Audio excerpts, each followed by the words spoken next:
জাকির খান committee, আপনারা জানেন Zakir Ahmed Khan committee তাদের পদোন্নতি বঞ্চিত অবসরপ্রাপ্ত সরকারি কর্মকর্তাদের জন্য একটা সুপারিশমালা দিয়েছিলেন।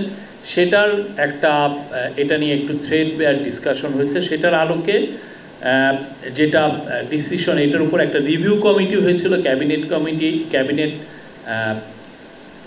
সেক্রেটারি নেতৃত্বে। সেইখানের মূল ছিল যে আপনারা জানেন যে আমরা এর আগে রিভিউ করেছিলাম 764 জনকে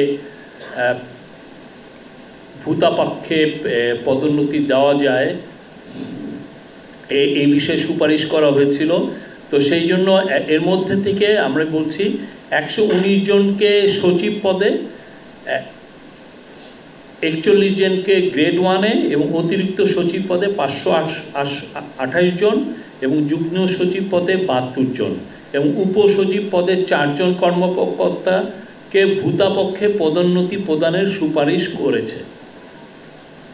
আর এটার জন্য যেটা আমাদের একটা প্রাক্কলিত খরচ যেটা চিন্তা করা হয়েছে যে এর ফলে রাষ্ট্রপতি কর্তৃক অনুমোদন সাপেক্ষে প্রত্যেক কর্মকর্তার জন্য প্রযোজ্য তারিখ হতে উচ্চতর পদে পদোন্নতির আদেশ জারি করা যেতে পারে এবং ভূতাপক্ষে পদোন্নতির বাস্তবায়নে বকেয়া বেতন, আনুতোষিক ও পেনশন বাবদ এককালীন আনুমানিক 42 কোটি টাকা এবং পরবর্তীতে পেনশন বাবদ আনুমানিক বার্ষিক অতিরিক্ত 13 কোটি টাকা বরাদ্দ করার কথা বলা হয়েছে।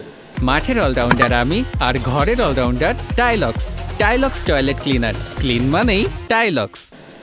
তো এইটা ছিল, এটার বিষয়ে একটা ডিসিশন এসছে এবং এটা আমি আবারও বলছি, এগুলোর ডিসিশনগুলো আপনারা আরও ডিটেলে আপনার ক্যাবিনেট থেকে আপনাদেরকে বলবে। আর আপনি জানেন যে গণভবনে জুলাই গণ অভ্যুত্থান স্মৃতি জাদুঘর নিয়ে আমরা এর আগে একটা ডিসিশন ছিল, এটা আজকে আবার এটার প্রতিষ্ঠার বিষয়ে আবার ক্যাবিনেটে আবার এটা একটা ফাইনাল ডিসিশন এসছে। আর ছিল হলো সাইবার সিকিউরিটি, সাইবার সুরক্ষা অধ্যাদেশ 2024-এর খসড়া চূড়ান্ত অনুমোদন। আপনি জানেন যে আমরা সাইবার সিকিউরিটি একটা স্ক্র্যাপ করা হয়েছে, বিকজ এটা এতই কন্ট্রোভার্সিয়াল এবং এটাকে আসলে ইউজ করা, মানে পতিত স্বৈরাচার শেখ হাসিনা এটাকে ইউজ করেছিলেন বাংলাদেশে ডিসেন্টিং ভয়েসগুলোকে মাজল করার জন্য, মুখ বন্ধ করে দেওয়ার জন্য, বা দেশে একটা ভয়ের পরিবেশ, কেউ যেন তার অপিনিয়নকে ফ্রিলি এক্সপ্রেস করতে না পারেন, সেইটাকে বন্ধ করার জন্য।